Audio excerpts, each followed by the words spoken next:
여러분 반갑습니다. 오늘도 하우스 리더십 학교 도리스 컨스쿠 듀인 이 교수님의 Leadership in the Turbulent Times, 혼돈의 시대의 리더의 탄생이라는 한국어 제목의 그런 책을 저희가 가지고 계속 미국 대통령 주요한 대통령들 링컨, 시어더 루즈벨트, 그리고 프랭클린 루즈벨트와 린든 존슨, 이분들에 대한 유년 시절부터의 그러한 삶을 살펴보면서 어떤 리더십이 있었나 하는 것을 살펴보는 그러한 시간을 가지고 있습니다.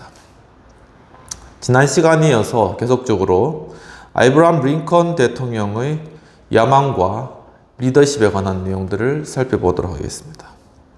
링컨 대통령은 주 의원으로서 불경기 속에 있던 일리노이주 사람들에게 이야기를 했는데, 이제 불경기니까 여러 공공사업들, 교량이라던가 철도 이런 것들이 뒤로 처지게 되는 겁니다.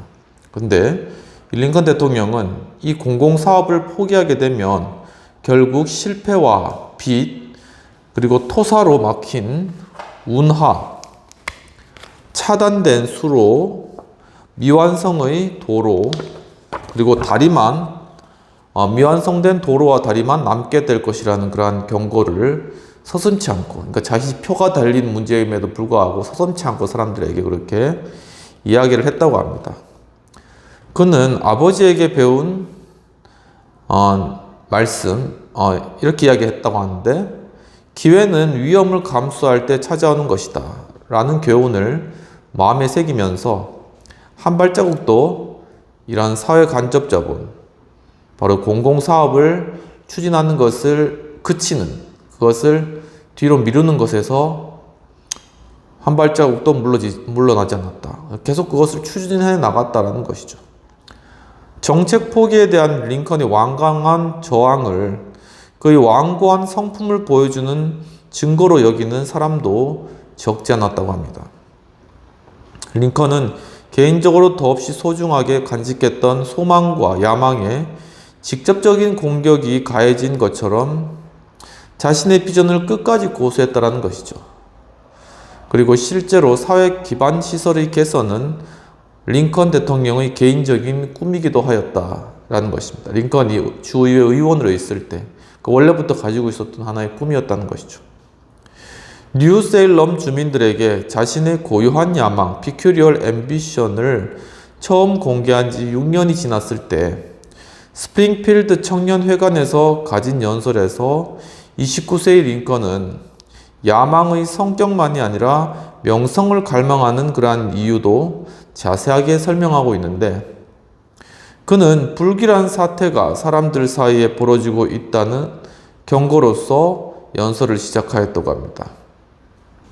여기서 말하는 불길한 사태라는 것은 사람들 사이에 폭력과 사람들 사이에 이제 이것이 벌어진다 이렇게 경고를 하면서 연설을 했는데, 그 내용이 뭐냐면 폭력과 살인과 린치가 법치와 사법과 헌법을 대신하는 그런 경향이 벌어지고 있다는 경고의 그런 메시지로서 한 것이죠. 불길한 사태가 계속 벌어지고 있다라는 것인데, 그러한 연설이 있기 전 2개월 전에 일리노이주의 알턴에서 노예 제도를 찬성하는 무리가 노예제 폐지를 옹호하는 편집자 일라이자 러브조이를 살해해 북부 전체를 큰 충격에 빠뜨린 사건이 있었다고 합니다. 그러니까 점점 이 흑인과 백인 간의 갈등이, 그리고 노예 제도 자체에 대한 갈등이 심각해지는 이러한 상황들을 링컨은 연설에서 서두로 끄집어낸 것이죠.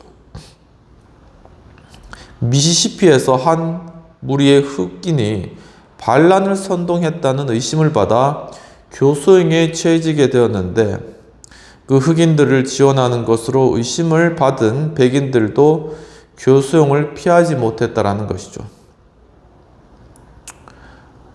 그러니까 이 흑인들이 노예 상태에 있었는데 노예가 반란을 일으키니까 그냥 싹 교수형에 처해버리고 이들을 도와주었던 백인까지도 그렇게 처형하는 그러한 상황까지 참 이제 극악한 상황까지 온 것이죠.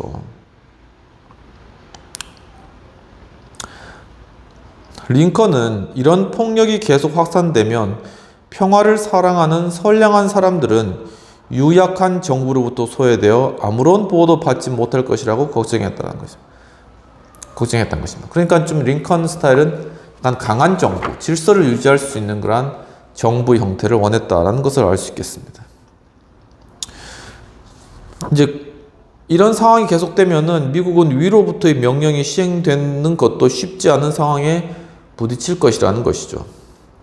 건국의 아버지들은 국민이 주권을 갖는 입헌 정부를 세우겠다는 목표에 매진을 했는데 국가가 폭도적인 행동으로 혼란에 빠지게 된다면은 알렉산드로스, 카이사르, 나폴레옹 같은 사람들이 정적을 끌어내리는 일에 몰두하며 명성을 추구하게 될까 두려워했다는 것이죠. 사회가 혼란해지면 이제 이러한 카리스마적인 리더가 막 득세하는데 결국 그것은 많은 사람들을 이제 그냥 혼란에 빠뜨리고 많은 사람들이 또 이제 죽고 이런 힘든 상황들이 연출된다는 것을 전제하는 것이죠.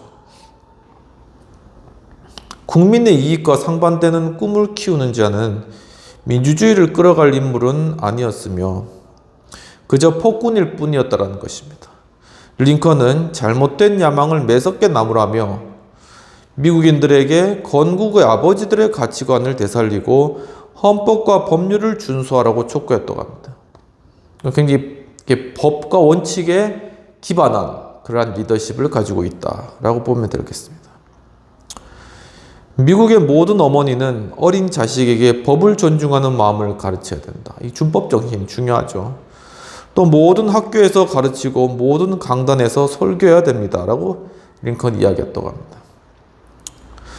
그러면서 잠재적인 독재자를 견제하는 최고의 어떤 방벽은 통치와 또한 법을 사랑하는 지적인 국민이다. 통치와 이 법을 사랑하는 지적인 국민이다.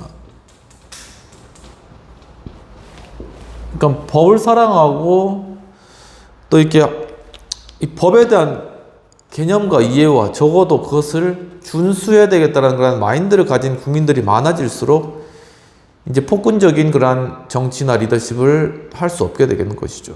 그 국민성과 그 리더십과 상당히 큰 밀접한 연결이 되어 있다는 것입니다. 이런 주장은 링컨이 주의원 출마를 선언하면서 상거먼 카운티 주민들에게 처음 말했던 것이, 즉 교육은 민주주의의 초석이다라는 주장과 맞아떨어진다는 것이죠. 민주주의가 잘 이루어지기 위해서는 제대로 된 교육이 이루어져야 된다. 근본적인 문제를 다룬 것이죠. 왜 교육이 그렇게 중요한가? 그때 링컨이 말했듯이 모든 시민이 미국의 역사를 읽고 무상교육의 가치를 인정할 수 있어야 된다라고 얘기했다고 합니다. 미국 독립혁명과 연방헌법 제정에 대한 역사를 읽는 일이 화급했으며 시간이 적지 않게 지났고 독립혁명의 인상적인 장면들이 기억에서 사라지고 있기 때문이다 라고 설명하고 있는데, 그러니까 미국을 세울 때 어떤 그 근본 정신을 회복해야 된다는 그런 당위성과 어떻게 보면 시급성을 링컨이 마음 가운데 가지고 있었다라고 이렇게 볼 수 있겠습니다. 링컨은 미국의 탄생에 대한 이야기도 성경 읽히는 동안에는 반드시 읽히고 언급되어야 된다라고 주장한 것이죠. 건국의 아버지들, 즉 헌법 제정자들의 고귀한 실험이 뭐냐면은 보통 사람들도 정부를 세울 수 있다는 걸 세상에 보여주겠다라는 야망.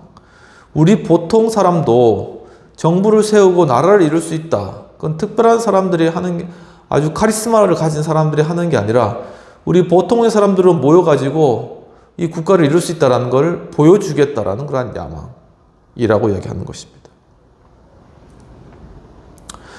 그 실험은 성공했으므로 자유라는 자랑스러운 유산을 보존하는 것은 자기 세대의 몫이다.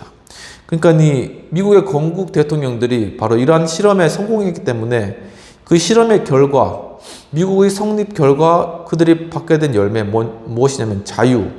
이 자유라는 것은 이제는 링컨 스스로도 이건 우리가 지켜야 될 가치다라는 것에 대한 명확한 인식이 있었다는 것이죠.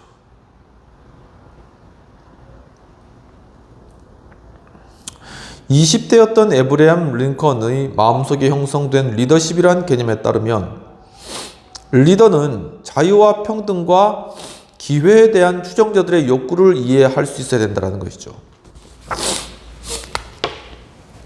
이 리더는 자유, 이거 평등,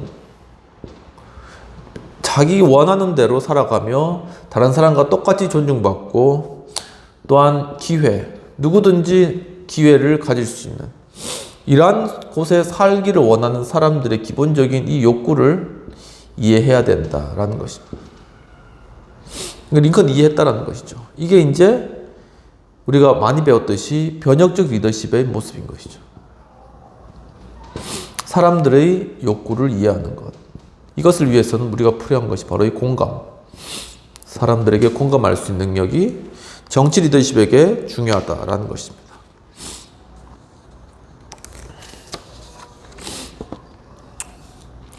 링컨은 아무것도 없이 밑바닥에서 시작했지만 거의 6년 만에 주의원 의회에서 존경받는 리더의 반열에 올랐다는 것입니다. 바로 이러한 마인드, 뜻을 가지고 있으니까 사람들이 그를 많이 지지를 한 것이죠. 또한 공공사업을 위해 투쟁하는 중심인물, 새로운 주도, 그러니까 주도가 이제 그 주의, 이 주의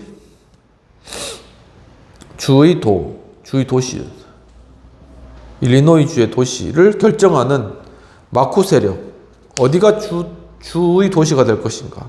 그리고 또 그는 개혁 변호사가 되었고 정치를 하면서 공부를 해서, 그리고 정치 초년병이었던 사실을 고려하면 엄청나게 성공한 것이 분명하지만 미국인에게 소중한 존재가 되겠다는 원대한 야망을 고려하면 시작도 아니라는 것이죠. 그에게는 내가 미국인에게 소중한 존재가 되겠다. 굉장히 어떻게 보면 좋은 그런 야망인 것이죠.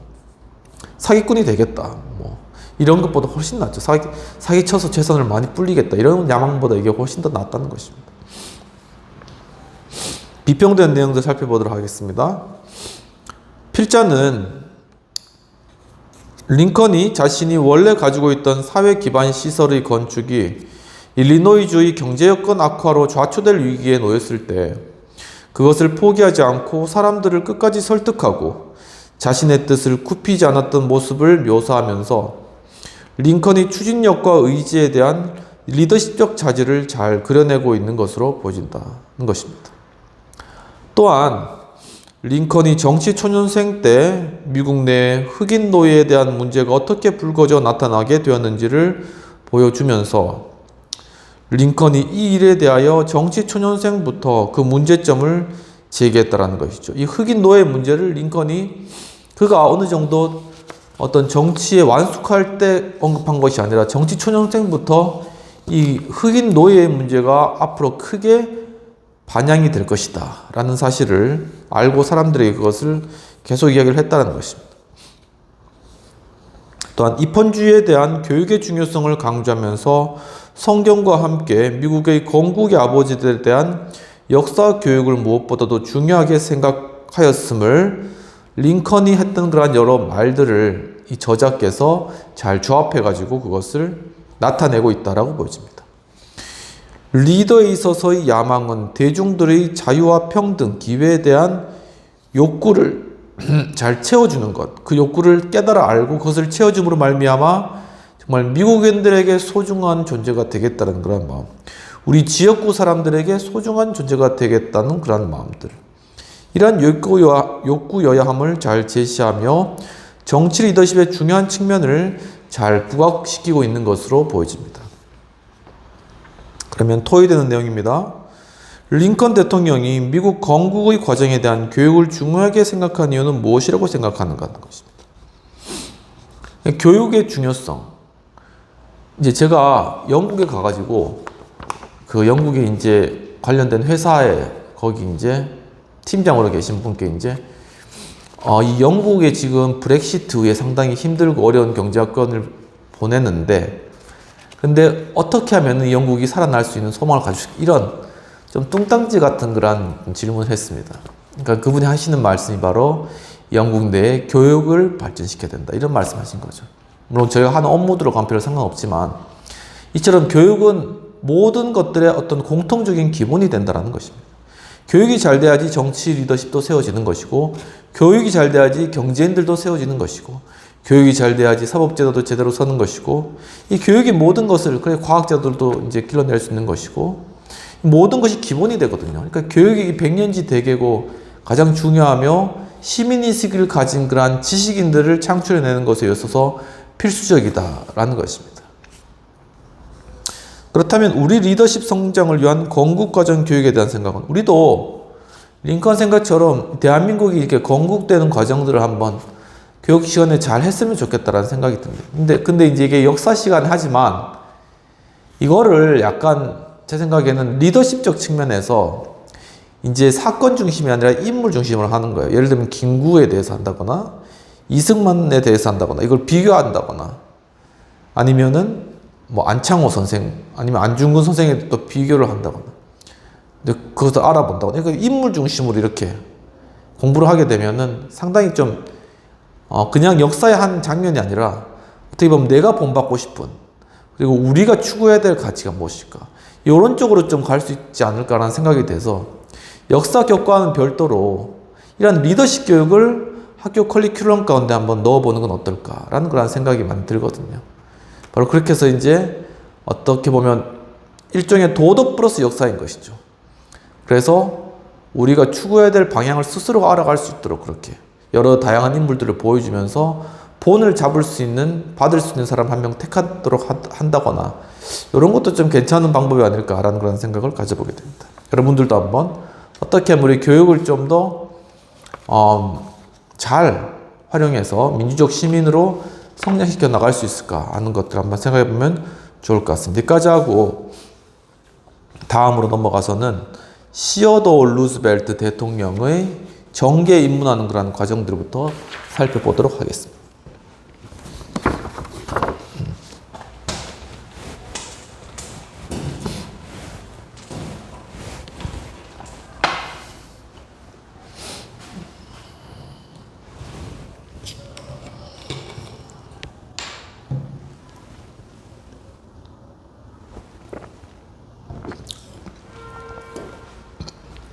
이제 루즈벨트 대통령 두 분 계시죠. 이제 그 중에 시어도 루즈벨트가 계시고, 이제 우리나라 미국 대통령에 대해서 제가 또 이렇게 설명해야 될지 잘 모르겠지만, 또 프랭클린 루즈벨트, 아무튼 민주주의적인 측면에서 미국으로부터 우리가 많이 받았으니까는 그 원리에 대해서 한번 생각해 보는 것도 좀 의미가 있다고 생각합니다. 이분은 이제 공화당 쪽이죠, 공화당. 이분은 민주당인데, 근데 두 사람은 먼 친척간입니다. 먼 친척간. 그러니까 미국에서는 막 대통령 아들이 또 대통령 되고, 막 서로 친척간에 대통령 되고, 그런 게 굉장히 많은가 봐요. 가문을 또 중시하고 하는 그런 부분들이 있어서 많이 그런 것 같습니다. 에이브라임 링컨처럼 시어도어 루즈벨트도 23세에 정계의 문을 처음 두드렸는데, 그러나 둘의 유사성은 거기에서 끝나며 딱 끝나는 것이 23살에 정계에 입문했다라는 것에 딱 끝나는 것입니다. 링컨이 그랬듯이 농촌 지역에서 입후보하려던 사람은 스스로 출마를 선언하고 혼자 뛰어다니며 자신의 정치적 의견을 발표하는 식으로 했다는 것이죠. 열심히 발품 팔아서 가며 사람 만나면서 그렇게 했다는 것입니다. 많은 또 지금 우리나라에 또 우리 이제 시의원, 구의원 하시는 분들도 많이 그렇게 정말 힘들게 또 그렇게 많이 헌신을 하시죠. 유권자가 잡화점과 마을 광장에서 입후보자를 직접 만났기 때문에 개인적인 인상이 당파 관계보다 중요했는데 주 의원이 되려는 열망을 2000단어로 표현한 링컨의 선언문에는 지역 문제에 대한 의견만이 아니라 개인적 야망까지도 담겨 있다는 것이죠. 그러니까 링컨이 이렇게 이 말쟁이니까 일종의 2000단어로 엄청 자잘하게 해가지고 자신의 주의원 입후보를 설명한 것이죠. 그러니까 말 그대로 정말 이렇게 타고난 어떤 그런 정치, 어떤 포문을 위한 그런 행동이었다. 그렇게 보면은 반면에 루즈벨트의 선언문은 이미 확보한 입후보권을 인정하는 것에 불과했다는 것이죠.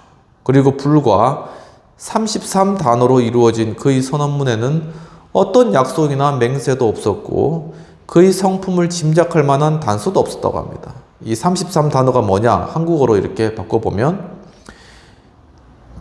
이 지역을 대표할 주의원 후보로 지명된 저에게 투표일에 여러분의 표와 개인적 영향을 행사하여 당선의 영광을 주신다면 정말 고맙겠습니다. 굉장히 간단 명료한 것이죠. 링컨과 루즈벨트가 정계에 입문한 시기는 반세기의 간격에 불과하지만 별로 크게 차이가 많이 나지 않는다는 것이죠. 정계에 입문하는 방법은 크게 달랐는데 링컨은 혼자 힘으로 정계에 들어갔지만 루즈벨트는 붉은 머리칼의 건장한 아일랜드계 이민자이자 지역 유지인 조 머리라는 정치인이 있었던 거죠. 그 뒤에 뒷배경이 있었다는 것입니다. 조 머리의 선택을 받아 주의원에 출마하였다라는 것이죠. 옆에서 이제 그것을 도와준 사람이 있었다라는 것입니다. 루즈벨트가 거주하던 주 하원 의원 제21 선거구에는 부유층의 저택이 늘어선 매드슨가와 가난한 사람들의 공동주택이 있었던 맨해튼 웨스트 사이드가 속해 있었다라는 것이죠. 이 영화 중에도 웨스트 사이드 스토리라는 그런 뮤지컬 영화도 있잖아요. 그게 이제 맨해튼에 좀 가난한 사람들 사는 그런 이야기들을 다룬, 저도 보진 않았는데 왠지 그런 느낌이 드는 것입니다. 근데 이제 실크 스타킹 디스트릭트라고도 알려진 제21 선거구, 그 선거구에는 뉴욕시에서 공화당의 약세 지역 중 하나였던 젊은 루즈벨트는 그다지 알려지지 않은 신인이었다라는 것이죠. 그러니까 우리 서울 시내에도 이렇게 국민의힘과 민주당이 이렇게 각각 이렇게 우세가 있는 지역이 따로 있죠. 이것 마찬가지로 뉴욕에도 이렇게 공화당 쪽 아니면 민주당 쪽 이렇게 서로 이렇게 우세가 있는 지역이 있었는데 이 시어도어 루즈벨트가 입후보한 지역은 좀 공화당으로 입후보했는데 민주당 쪽의 힘이 좀 강한 그런 곳이었다라는 것입니다. 훗날 루즈벨트도 인정했듯이 나를 이용하면 자신도 당선된 가능성이 컸기 때문에 존 머리는 존이 아니고 조 머리는 J-O-E 조 머리는 자신을 입후보로 선택했다라는 것이죠. 당신은 명성도 없었고 혼자 힘으로 공천을 받을 능력도 없었다라고 이 시어도어 루즈벨트가 고백했다는 것입니다. 조 머리가 컬럼비아 대학교 법학대학원 2학년이던 시어도어 루즈벨트를 주의원 후보로 선택한 이유는 바로 루즈벨트 가문의 명성 때문이었다는 것이죠. 시어도어의 아버지는 무척 존경받는 자선가로 아동보호협회, 세터리 부인이 운영한 이탈리아 어린이를 위한 야간학교, 또한 신문 배달 소년을 위한 숙박소 등과 협력하며 가난한 아이들의 삶을 지원했다는 것이죠. 그러니까 그 지역에 상당히랑 자선행위로 명성이 있었던 분이었다라는 것을 알 수 있겠습니다. 실제로 시어도어 루즈벨트가 주의원 후보로 결정됐다고 알렸을 때 뉴욕 데일리 트리뷴이란 신문사 이름인데 는 뉴욕 역사에서 가장 사랑받고 존경받은 한 인물의 아들에게 투표함으로써 유권자는 그 명예로운 가문의 경의를 표할 기회를 가질 수 있을 것이다 라고 이렇게 보도하기도 하였다고 합니다. 조 머리도 자신의 선거운동에 루즈벨트가 유리하게 작용할 것이라고 판단한 게 분명한데 링컨은 출마 선언문에서 인정했듯이 이제 링컨은 이렇게 이제 출마 선언문에서 이렇게 썼는데 추천해줄 만한 부유한 사람도 없고 유명한 사람도 없었지만 이렇게 이제 썼다고 합니다. 자신은 이렇게 추천해줄 사람도 없고 혼자서 이렇게 입후보하고 사람들 만나고 다 했다는 것이죠. 뉴욕의 공화당 실력자가 시어더 루즈벨트에게 관심을 가진 이유는 누가 뭐래도 그의 가문과 재력이 있었기 때문이다라고 현실적으로 이 판단을 하는 것입니다. 당시를 회상하면 루스벨트도 행운으로 얻은 요인, 즉 선거구의 인구 분포와 가문의 힘이 첫 기회를 얻는데 큰 역할을 했다는 걸 인정했다는 것이죠.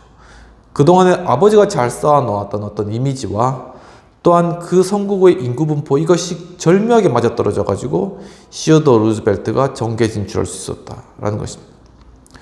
어쨌든 기회가 오면 그 기회를 이용해야 한다는 것을 루즈벨트도 정확하게 알고 있었으며 이렇게 이야기했는데, 나는 세상의 흐름에 몸을 맡겼다.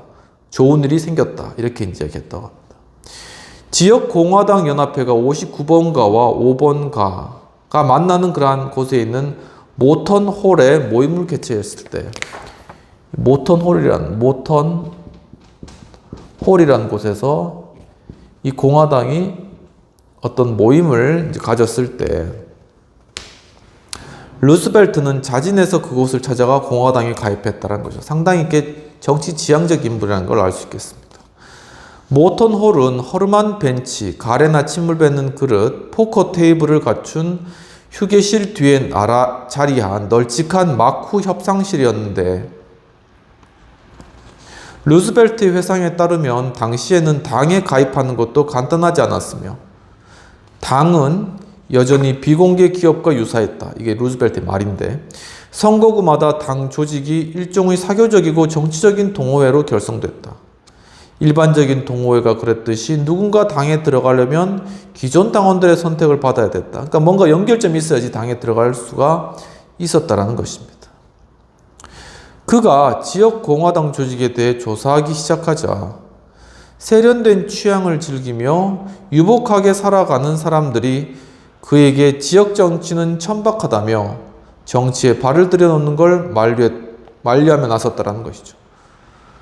그러니까 주변에 이렇게 남부러울 것이 없는 그러한 고학력에다가 재산 많은 그러한 사람들이 자기 부류에 속해 있던 루즈벨트가 정치한다고 그러니까는, 야, 거기 몸 담그지 마. 거기 참 어떻게 보면 잡탕물이야. 이렇게 이제 이야기한 것이죠. 그런데 이제 루즈벨트가 그러면서 이제 이 사람들이 정치는 술집 주인과 마부 등 거칠고 난폭해서 함께하기에 불쾌한 사람들이나 하는 분야다. 그러니까 술집 주인, 마부, 거칠고 난폭하다. 이게 이제 그 사람들이, 부유한 사람들이 정치를 바라보는 그런 시각이었다라는 것입니다. 이런 바로 경멸적인 평가에도 루스벨트는 단념하지 않고 오히려 그들의 경고를 완전히 뒤집어 생각했다는 것이죠. 그 말 고지고대로 듣는 게 아니라 이것을 완전히 통째로 뒤집어서 한번 생각해 보았다는 것입니다. 이렇게 이제 생각했다는데, 그런 경고가 사실이라면 내가 아는 사람들이 지배계급에 속하지 않고 허접한 사람들이 지배계급에 있어야 하지 않겠느냐고 반문했다라는 것입니다. 나는 지배계급의 일원이 되고 싶었다. 따라서 그들의 경고가 어김없는 사실로 입증된다면 나는 현재의 삶을 그만두어야 하겠지만, 그런 아수라장에서 버티기에 유약한 존재인지 직접 확인하기 전까지는 현재의 삶을 그만두지 않겠다고 다짐했다는 것입니다.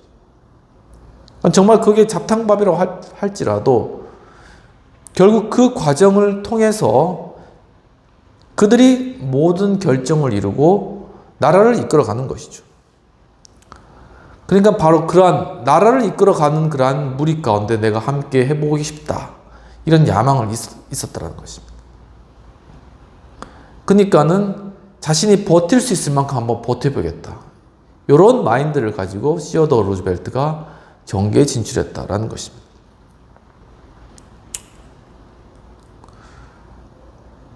그럼 이런 의문들이 다시 제기되는데, 아무런 근심 없이 특권을 누리던 청년을 가증스럽고 생경한 정치 세계로 끌어들인 요인은 과연 무엇일까? 라는 질문을 던지는 것이죠. 과연 그의 야망은 어디에서 온 것일까? 라는 좀 근본적인 질문을 던지고 있는 것입니다.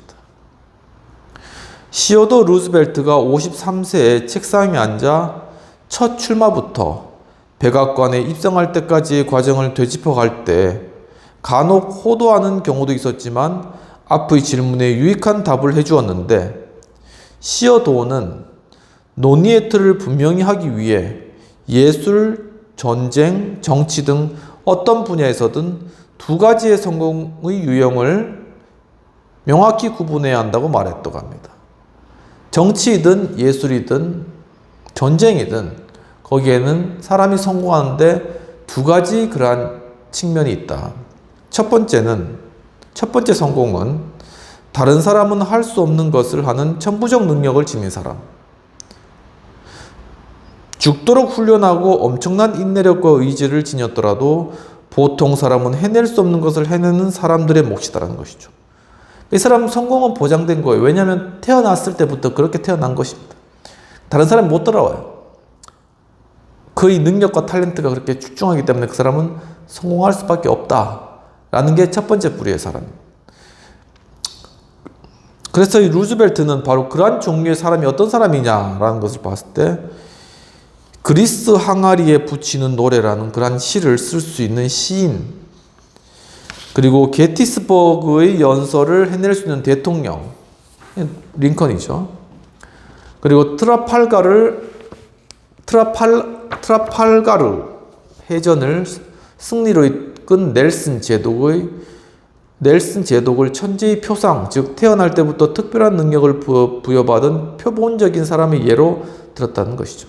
이 사람들은 천재라서 다른 사람들이 범접할 수도 없고 아무리 노력해도 이 사람은 고유하게 독특한 그런 스타일이 있다. 그런 탤런트가 주어졌다는 것입니다. 그걸 다 인정하고 간다는 것이죠. 두 번째 성공은 상대적으로 좀 흔한 경우인데 생득적 능력에 좌우되지 않는 거라는 것입니다. 즉 야망과 근면과 끈기로 평범한 자질을 특별한 수준까지 끌어올리는 개개인의 능력에 의해서 결정되는 성공이다. 이건 말 그대로 특별한 능력 없기 때문에 그냥 인내를 가지고 끝까지 하는 겁니다. 정치계에 들어가더라도 내가 쓰러질 때까지 끝까지 밀고 나가는 것이죠. 그렇게 해서 얻은 성공이 두 번째 유형의 성공이다라는 것이죠.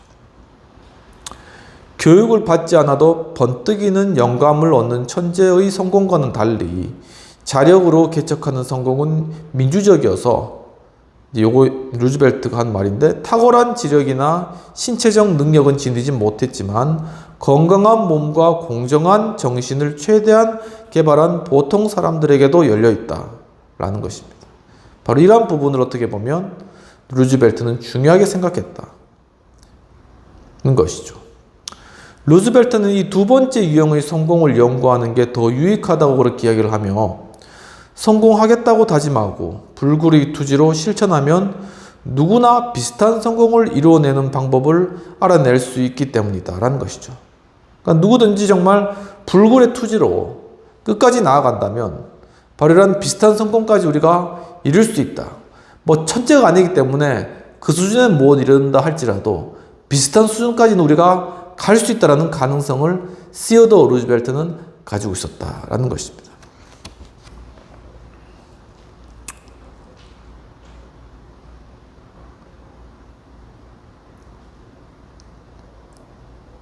그래서 루즈벨트의 리더십 여정에 대한 이야기를 보면 그는 처음부터 두 번째 유형의 성공을 지향한 것이 분명하다는 것입니다. 그 이야기는 소심한 기질을 지닌 병약한 소년이 의지의 복음을 굳게 믿어 건강을 되찾고 대담한 정신력을 얻게 됐다는 그러한 내용이죠. 이것이 시어도어 루즈벨트 하나의 생애를 압축한 말이다라는 것입니다. 그는 엄청난 노력과 끈덕진 단련으로 강인한 체력을 얻었고, 또한 습관적인 시각화 훈련으로 두려움을 극복하고 대담해졌으며, 별다른 재능도 없는 내가 이루어낸 결과로 모든 미국인들에게 용기를 북돋워 수 있다고 믿고 싶다라는 것이죠. 그러니까 이 대통령으로서 난 아무런 자질도 없지만 정말 노력 많이 해가지고 이렇게 된 것처럼 여러분들도 이 미국에서 누구든지 이렇게 노력을 하고 열심히 하면 바로 천재와 같이 승자가 되지 못한다고 할지라도 그 비스무리한 수준까지는 갈 수 있다는 것을 자신이 직접 몸소 보여줄 수 있다. 몸소 보여주고 싶다. 그렇게 보여주었다고 믿고 싶다. 라는 것이 그의 생각이었다는 것입니다. 한 청년이 성품을 차곡차곡 둬야 하고 그 성품을 바탕으로 도덕적 리더십을 구축하는 과정에 대한 설명은 단순화된 것이고 불완전하지만 진실에서 벗어난 것은 거의 없다는 것이죠. 한 청년이 그의 성품을 둬야 하고 차곡차곡 실력을 쌓아서 도덕적 리더십으로 이르러서 정계 진출해서 성공하는 것. 바로 그러한 것은 그것이 가능할 뿐만 아니라 또한 그것이 사실이다. 그렇게 하면 성공한다는 것에 대해서는 의심의 여지가 없다는 것입니다. 테디, 어렸을 때 이제 루즈벨트가 테디라고 불렀나 봅니다. TD. 애칭인 것이죠. TD.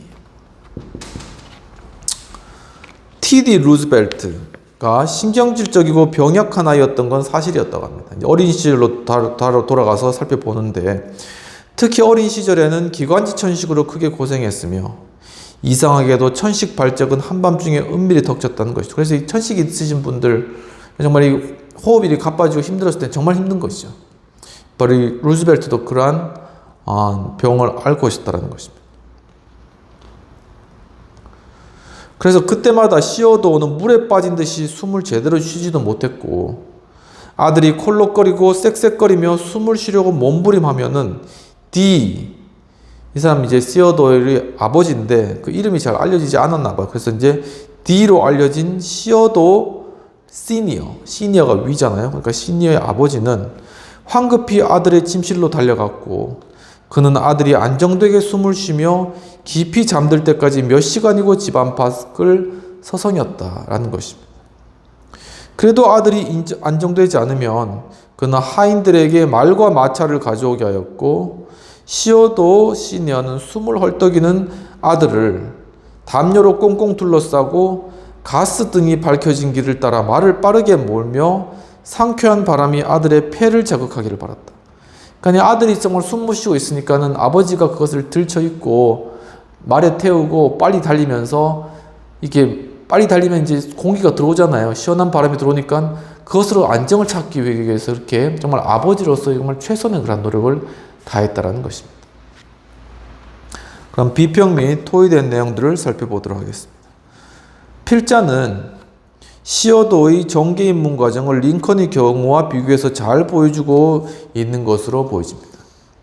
또한 시어도가 가문이나 재력과 같은 기본 배경이 좋은 위치에 있다고 하여도 몸이 허약하여 체질적으로 강인하지 못했던 어린 시절의 모습을 이렇게 대비하면서 결국 시어도가 자신의 가문이나 재력 때문에 그가 대통령이 된 것이 아니라 그의 의지적인 측면을 그가 극복하고 이겼기 때문에 결국 정말 그의 투지와 의지와 노력으로 대통령이 되었다는 걸 보여주기 위한 것입니다. 그렇다면 이런 바로 의지, 의지가 정치에 미치는 그런 영향은 과연 무엇일까 하는 것이 토의되는 질문입니다. 정말 우리 어떤 뜻, 의지, 방향, 믿음 이런 부분들이 상당히 정치에 중요한 것 같아요. 결국은 이제 정치라는 것은 하나의 어떤 방향을 설정하고 국민들을 같이 이끌어서 보다 나은 세계를 향해서 나아가는 그런 과정이 있는데 앞에 나아가는 리더가 분명한 확신과 믿음을 가지고 그 의지를 사람들에게 보여줘야지만이 그렇게 따라오는 것이죠. 우리가 작은 하나의 어떤 팀이라든가 그런 조직에 있어서도 그 팀의 리더가 어떤 의지를 가지고 있느냐 하는 것을 바로 팔로워들은 바라보는 것이거든요. 그렇기 때문에 그 의지, 이 마음의 뜻을 정하는 것이 중요하였다. 성경에서도 보면은 이제 이스라엘 민족이 이제 바벨론이라는 큰 대군에게 이제 잡혀가지고 이제 쫓겨갔다가 다시 이제 돌아오는 이 바벨론 유수라고 그러는데 바벨론 유수로 이제 그 쫓겨갔다가 다시 이제 돌아오는 그런 장면이 나타나는데, 이제 이 국가가 그러니까 제대로 성립할 수가 없잖아요. 이제 여기저기 모인 사람들이 그냥 다 이렇게 있으니까. 그때 이제 에스라라는 그런 학자경, 선지자인 그런 사람이 자신이 뜻을 정하고 이 백성들을 율례와 규례로 가르치기를 결심했다. 이렇게 이제 내용이 성경에 나타나 있는데, 이처럼 무언가 하나의 공동체를 이루고 국가를 이루기 위해서는 그 리더십의 뜻이 있어야 되고, 그것을 확신을 가지고 가야 되고, 또한 원칙이 서서 어떨 때 어떻게 행동하는 것이 바르다는 것을 사람들에게 보여줄 수 있는 그런 리더십이 바로 이 정치 리더십이다 라는 것이죠. 상당히 의지가 정치에 미치는 영향이 크다라고 이렇게 보시는 것입니다. 여기까지 하고 이제 다음 계속적으로 시어도어 루즈벨트 유년 시절에 관한 내용들을 살펴보도록 하겠습니다.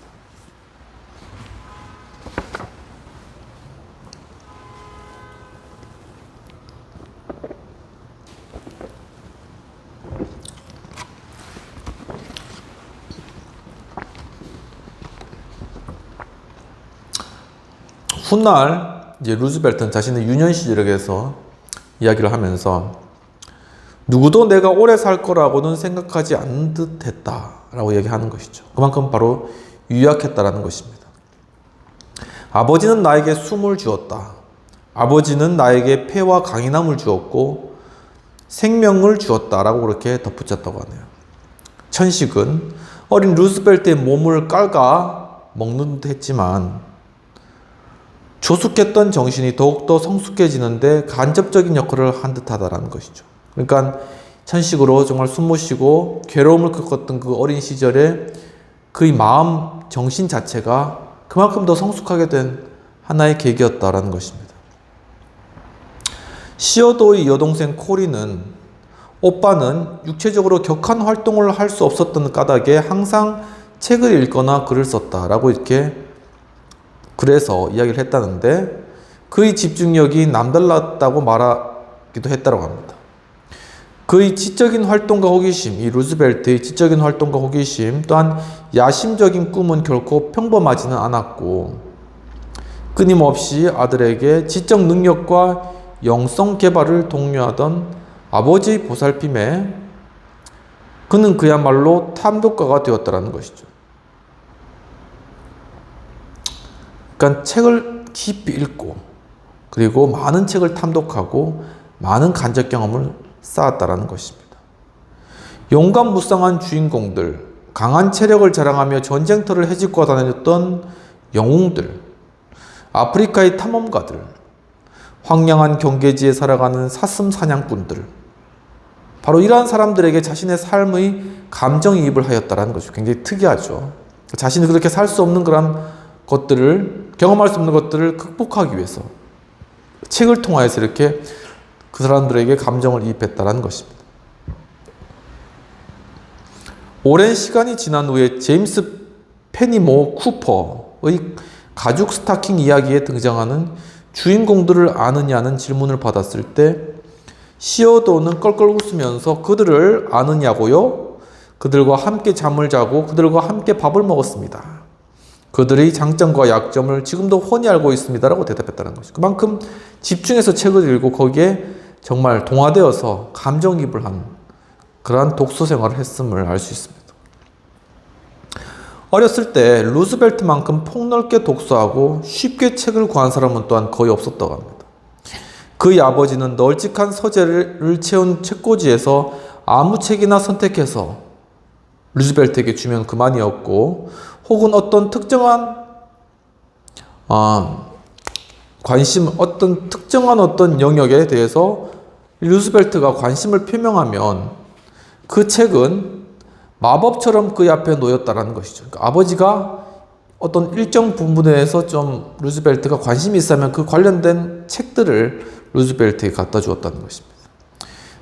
가족과 함께 휴가를 즐기는 동안 테디는, 이게 루즈벨트의 애칭이죠. 테디는 남동생과 여동생 엘리엇과 코린을 데리고 무려 50권의 소설을 읽었다고 자랑하기도 했다는 것이죠. 휴가 기간이 짧잖아요. 근데 이 기간 동안에 50권을 읽었다는 건 그냥 대단한 그런 독서 광이었다는 것이죠. 아버지는 저녁 식사를 끝낸 후에 아이들에게 책을 읽어주었고 놀이와 경쟁의 재미를 더해 아이들을 가르쳤는데 또 아이들에게 시를 암송하라고 또한 권했으며 각자 고유한 관심사를 추구하도록 독려했다는 것이죠. 굉장히 이렇게 전인격적인 교육을 하신 그런 분이셨나 보네요. 특히 시어도의 시니어는 이야기와 우화의 격언을 통해 의무와 윤리와 도덕이라는 원칙을 아이들에게 가르치려고 애썼다. 그러니까 계속적으로 나오는 게 윤리, 도덕, 이 원칙은 이 리더십에서 빠질 수 없는 그런 영역이다. 도덕성 회복, 그것 때문에 변혁적 리더십도 나왔죠. 그리고 그 이후에 진성, 오덴틱 리더십도 나왔죠. 그 기타 또 도덕적 리더십 따로 있고 윤리적 리더십, 이런 리더십에 많은 그런 요소들에서 이렇게 도덕과 윤리와 어떤 원칙의 중요성이 강조되는 이유는 바로 리더는 결국 공동체를 이끌어야 되기 때문에 그에게 갖추어질 가장 필수적인 요소가 이 도덕적인 영역이다라는 것입니다.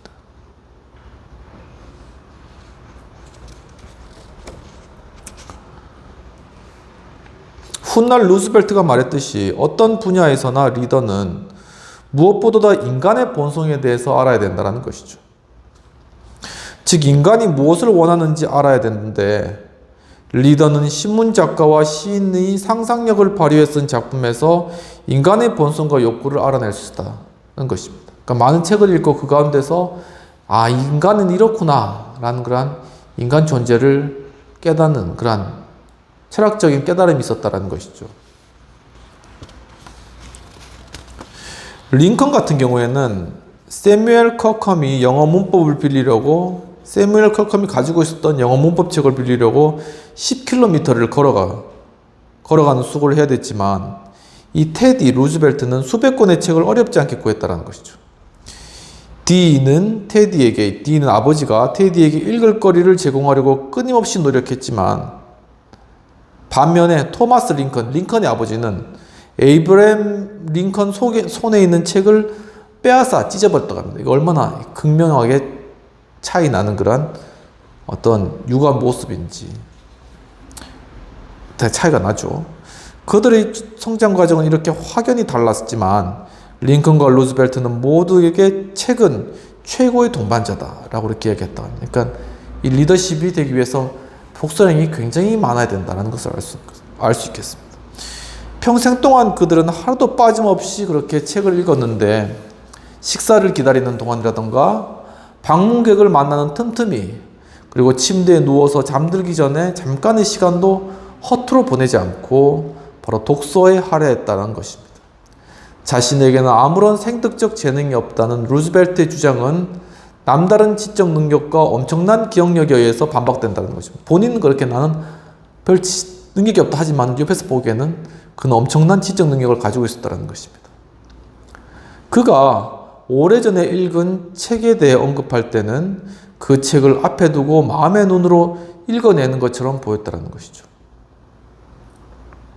그러니까 거의 책이 마음 가운데, 이 생각 가운데 들어있다라고 보면 될 것 같습니다. 그 위에 이제 이게 루즈벨트가 그 위에 이건 링컨 이야기인데 그 위에 자국을 내는 것도 어렵지만 일단 생긴 자국을 지워내는 것은 불가능하다. 이게 링컨이 자신에 대해서 자신은 이렇게 머릿속에 새기는 것도 힘들지만 그것을 지우는 것도 힘들다 이렇게 이야기하면서 자신의 머리를 강철 조각이 그렇게 비유한 반면에 루즈벨트의 머리는 받아들이는 데는 밀랍이었다. 그러니까 밀랍이 그냥 쭉쭉 들어가잖아요.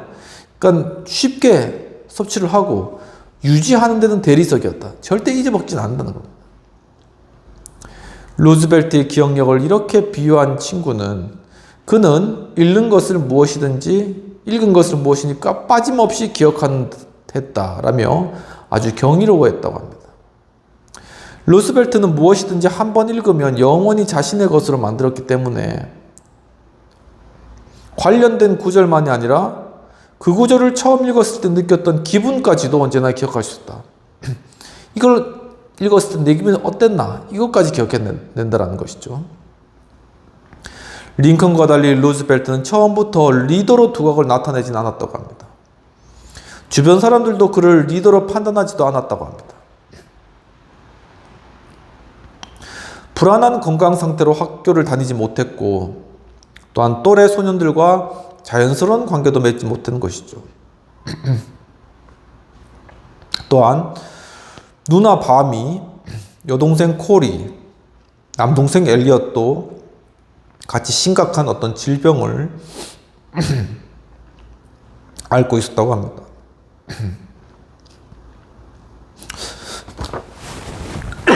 죄송합니다. 이 네 남매는 집에서 가정교사에게 읽기 그리고 산수를 배웠으며 그들의 유일한 놀이 친구는 또래 친인척이었고 모두 부유한 계급이었다는 것이죠. 그러니까 이상하죠. 대부분 부유한 계급이고 그리고 이제 남부럽지 않게 사는데 이 네 명이 다 건강이 좋지 않았다라는 것입니다. 어떻게 보면 좀 환경 가운데 좀 이렇게 건강이 좀 이렇게 좋지 않은 그런 환경들이 이렇게 조성되어 있었을지도 모른다는 것이죠. 그런 상황 가운데서 이 작은 집단에서 테디는, 그러니까 루즈벨트는 항상 중심적인 역할을 하며 놀이의 방향과 규칙을 정했는데 또한 이야기를 재미있게 꾸미는 재주로 그들을 즐겁게 해주었다라는 것입니다.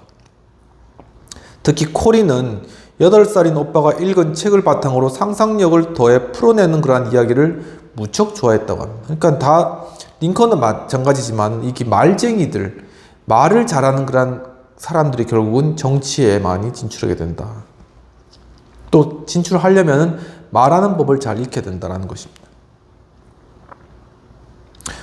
스토리텔링은 루스벨트 남매의 삶에서 중요한 역할을 했는데 테디의 어머니로 조지아주의 장중한 저택에서 자란 완고한 남부인이었던 마사 블록 마티.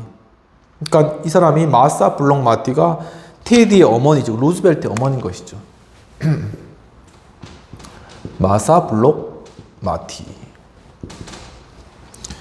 같이 그가 남북전쟁 전 남부에서 유행하던 낭만적이고 기사도 정신에 충만한 이야기로 아들을 즐겁게 그렇게 해주었다고 합니다.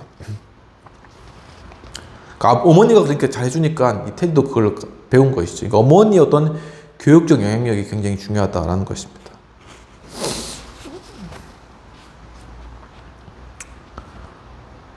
한 전기 작가가 지적했듯이 조숙한 테디는 분명한 목적의식을 띤 단호한 성격만이 아니라 관심사에는 거의 무자비하게 집착하는, 한 가지에 꽂히면 그냥 거기에 엄청 집착하는 그런 모습이 보였는데 10살쯤에는 자연에 대한 열정이 대단해서 존 제임스 오드변 같은 유명한 조류학자가 되겠다는 꿈을 꿨다고 합니다.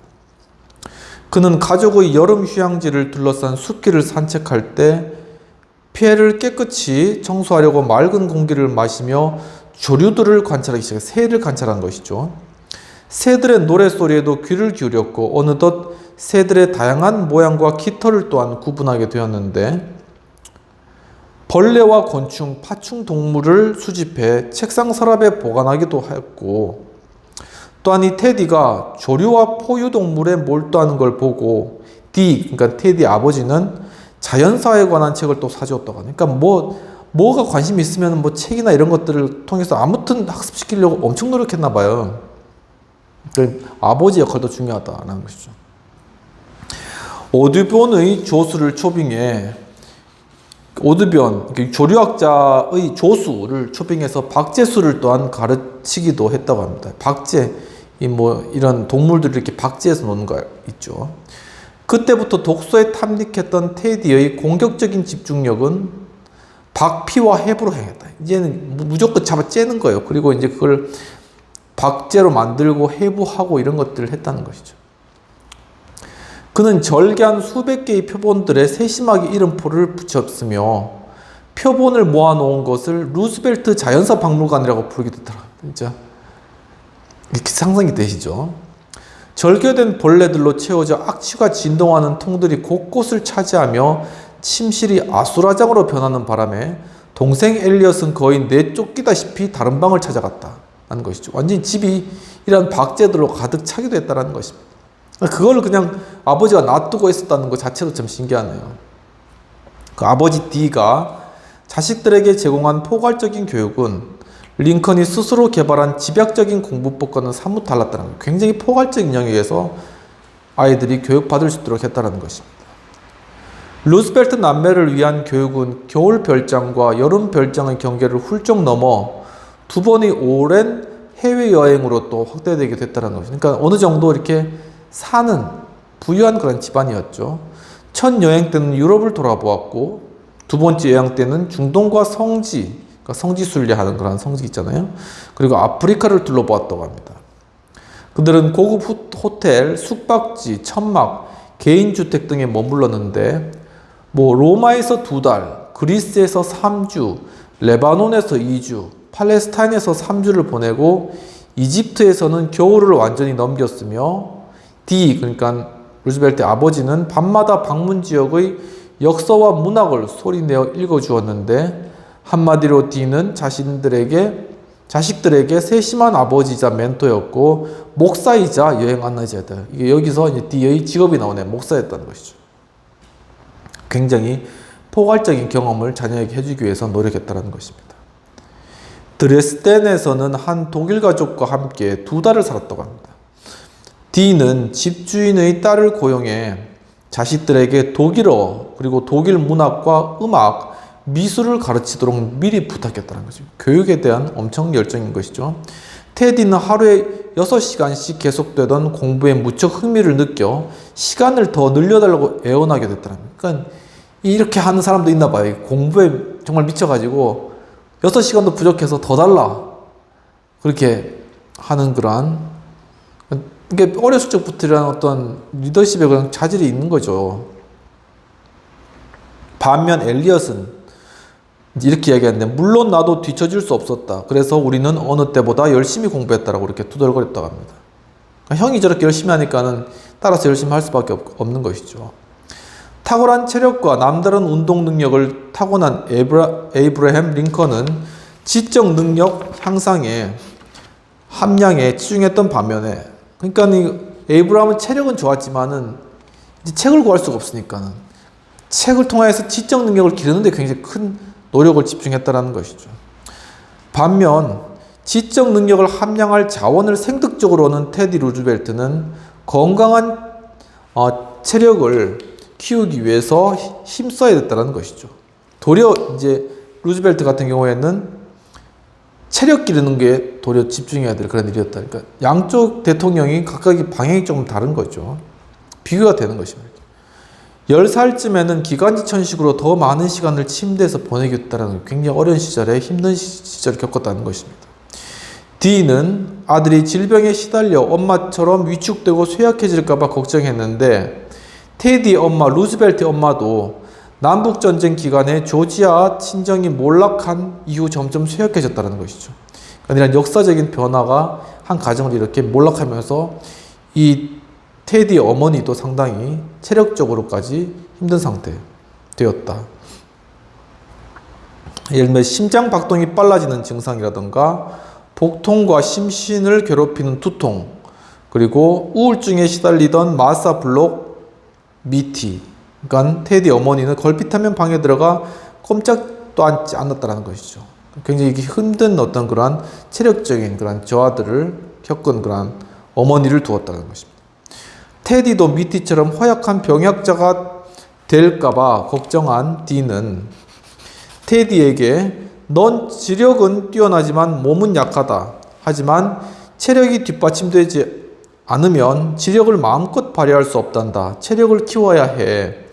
튼튼한 체력을 만들기가 지루하고 힘들겠지만 아빠는 내가 해낼 수 있을 것이라 믿는다 라고 말했다고 합니다.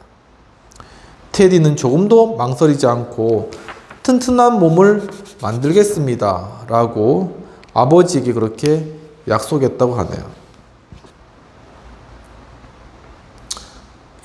좀 이렇게 링컨과는 대비되는 시어도어 루즈벨트의 유년 시절이었습니다. 간단하게 보면 여기 그래서 필자는 루즈벨트 유년 시절을 굉장히 잘 세심하게 묘사하고 있다 이렇게 보여지고요.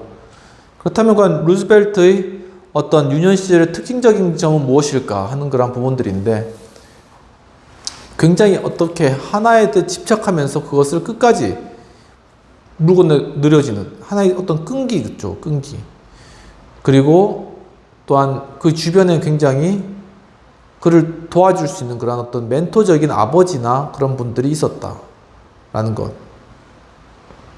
그리고 굉장히 이 기억력이 이런 분들에서 뛰어난 약간의 타고난 그런 기질도 보여지지만 하지만 그 그의 근본적인 마음은 그러니까 꾸준한 계속적인 노력을 통해서 정말 자신의 어떤 한계를 극복해 나가고 그것을 보완해 나가면서 자신의 체력까지 그렇게 자신을 준비시키는 전인격적으로 성장하는 그런 모습을 보였다라는 그런 생각이 좀 드는 것입니다.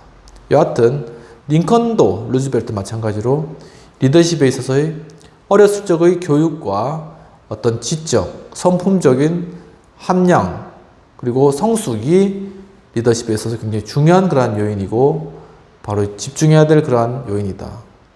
바로 그러한 부분들이 우리 어떤 교육 현실 가운데서도 좀 필요한 영역이 아닐까라는 것으로 오늘 이야기들을 마치도록 하겠습니다. 좀 긴 시간이었지만 또 들어주셔서 감사드리고 또 리더십에 관한 내용들 계속적으로 시어도 루즈벨트에 대한 내용들 좀 더 다루고 그 다음에 또 프랭클린 루즈벨트 대통령에 대한 내용들도 함께 다루도록 하겠습니다. 지금 이제 가을이고 또 지금 밖에 또 잔잔한 비가 내리고 있는데 또 이 시간들을 잘 보내시고 특히나 이렇게 환절기에 건강 조심하시고 또 평안한 한 주 되시기를 오늘 기원 드리겠습니다. 감사합니다.